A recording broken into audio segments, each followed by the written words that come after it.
ലത ശ്രുചിക്കൂട്ടിൻ്റെ പുതിയ വീഡിയോയിലേക്ക് നിങ്ങൾക്ക് എല്ലാവർക്കും സ്വാഗതം.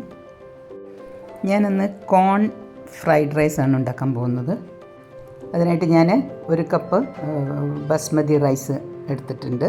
അത് നല്ല പോലെ ഒരു 3-4 പ്രാവശ്യം കഴുകിയതിന് ശേഷം നമുക്കൊരു അരമണിക്കൂർ വെള്ളത്തിൽ കുതിർക്കാൻ വേണ്ടി വയ്ക്കാം. അതാകുമ്പോഴേക്കും നമുക്ക് ആ കോണൊന്ന് ഒരു 2 മിനിറ്റ് ഞാൻ തിളച്ച വെള്ളത്തിലൊന്ന് ഇട്ടിട്ടൊന്ന് ഒരു 2 മിനിറ്റ് തിളപ്പിക്കുക, അതൊന്ന് വെന്ത് കിട്ടാൻ. അതിനുശേഷം ആ കോണൊന്ന് ഊറ്റി വയ്ക്കുക, അതിൻ്റെ വെള്ളമൊക്കെ മാറ്റിയിട്ട്. ഇനി ഞാനൊരു പ്രഷർ പാൻ ഒരു അടുപ്പത്ത് വെച്ചിട്ട് അതിലേക്ക് 1 ടീസ്പൂൺ നെയ്യും അല്പം ഓയിലും കൂടി ഒഴിച്ചു കൊടുത്തിട്ടുണ്ട്.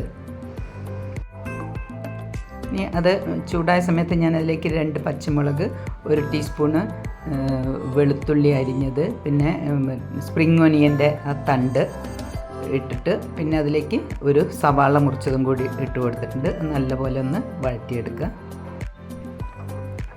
ഇനി അതിലേക്ക് മുറിച്ച് വെച്ചിരിക്കുന്ന പച്ചക്കറി, ഞാൻ ക്യാരറ്റ്, ക്യാബേജ്, ക്യാപ്സിക്കം ഇതൊക്കെയാണ് ഇട്ട് കൊടുത്തിട്ടുള്ളത്. അത് നല്ലപോലെ ഒരു 2-3 മിനിറ്റ് അതിൽ തന്നെ ഒന്ന് വഴറ്റിയെടുക്കണം. ക്യാപ്സിക്കം ലാസ്റ്റിലാണ് ഇട്ട് കൊടുത്തത് കേട്ടോ, മറ്റതൊന്ന് വഴറ്റി, ക്യാപ്സിക്കം അധികം ആവണ്ട. ഇനി അതിന് ശേഷം നമുക്ക് ആ കോണ് വേവിച്ച് വെച്ചിട്ടുള്ള കോണും കൂടി അതിലേക്ക് ചേർത്ത് കൊടുക്കാം. എന്നിട്ട് ഒന്ന് മിക്സ് ചെയ്തതിന് ശേഷം നമുക്കതിലേക്ക് അരി ഊറ്റി വെച്ചിട്ടുള്ള അരിയില്ലേ, ഒരു അരമണിക്കൂറായി ഞാൻ വെള്ളത്തിൽ ഇട്ടുള്ളത്, അത് ഇതിലേക്ക് ഇട്ട് കൊടുക്കുക. അപ്പം അരി ഇട്ടതിന് ശേഷം നമുക്ക് അതൊരു 2 മിനിറ്റ് നല്ലപോലെ ഒന്ന് ഇളക്കുക. അതിനുശേഷം ഞാനതിലേക്ക് 1.5 ഗ്ലാസ് തിളപ്പിച്ച വെള്ളമാണ് ഒഴിച്ചു കൊടുത്തിട്ടുള്ളത്. 1 ഗ്ലാസ് അരിക്ക് 1.5 ഗ്ലാസ് തിളപ്പിച്ച വെള്ളമാണ് ഒഴിച്ചു കൊടുത്തിട്ടുള്ളത്.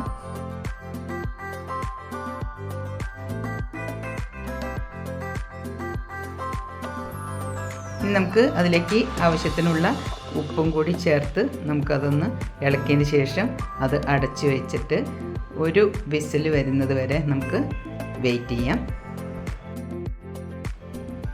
അപ്പം വിസിൽ വന്നതിന് ശേഷം അത് തണുക്കാൻ വേണ്ടിയിട്ട് വയ്ക്കാം. അതിനുശേഷം ഞാനത് തുറന്നപ്പോൾ അത് നന്നായിട്ട് കിട്ടിയിട്ടുണ്ട്. പിന്നെ അതിലേക്ക് ഞാൻ 1 ടീസ്പൂണ് സോയാ സോസാണ് ഒഴിച്ചു കൊടുക്കുന്നത്. പിന്നീട് ഒരു 1/2 ടീസ്പൂണ് പെപ്പർ പൗഡറും കൂടി ചേർത്തിട്ടുണ്ട്. പിന്നെ ഞാൻ സ്പ്രിംഗ് ഒനിയൻ്റെ ഇല ചെറുതാക്കി മുറിച്ച് വെച്ചിട്ടുണ്ടായിരുന്നു. അതും ഈ ഫ്രൈഡ് റൈസിന് മെയിനായിട്ടും ഈ സ്പ്രിംഗ് ഒനിയനാണ് നമ്മൾ ഉപയോഗിക്കാറ്. അപ്പോൾ അതും ചേർത്തിട്ട് നല്ല പോലെ ഒന്ന് മിക്സ് ചെയ്ത് കൊടുക്കുക. ഇനി കുറച്ച് എരിവ് കുറച്ച് കൂടുതൽ വേണമെന്നുണ്ടെങ്കിൽ നമുക്കതിലേക്ക് കുറച്ച് ഗ്രീൻ ചില്ലി സോസും കൂടി ഒഴിച്ചു കൊടുക്കുക. കാരണം നമ്മൾ 2 പച്ചമുളകല്ലേ ഇട്ടിട്ടുള്ളൂ, അപ്പോൾ അതിലേക്ക് ഗ്രീൻ ചില്ലി സോസും കൂടി ഒഴിച്ചു കൊടുക്കാം. അപ്പോഴിവിടെ കോൺ ഫ്രൈഡ് റൈസ് ഇവിടെ റെഡി ആയി കഴിഞ്ഞു. കുട്ടികൾക്കൊക്കെ വളരെ ഇഷ്ടമാവും ഇത്. അപ്പോൾ നിങ്ങളിത് എന്തായാലും ഇങ്ങനെയൊന്ന് ട്രൈ ചെയ്ത് നോക്കുക.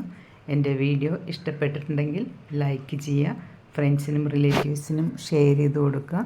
ആദ്യമായിട്ടാണ് കാണുന്നതെങ്കിൽ ഒന്ന് സബ്സ്ക്രൈബ് ചെയ്യണേ. തൊട്ടടുത്തുള്ള ബെല്ലൈക്കൺ കൂടി എനേബിൾ ചെയ്ത് ഓൾ എന്ന് ക്ലിക്ക് ചെയ്താൽ ഞാനിടുന്ന വീഡിയോസിൻ്റെ നോട്ടിഫിക്കേഷൻസ് നിങ്ങൾക്ക് കിട്ടുന്നതായിരിക്കും.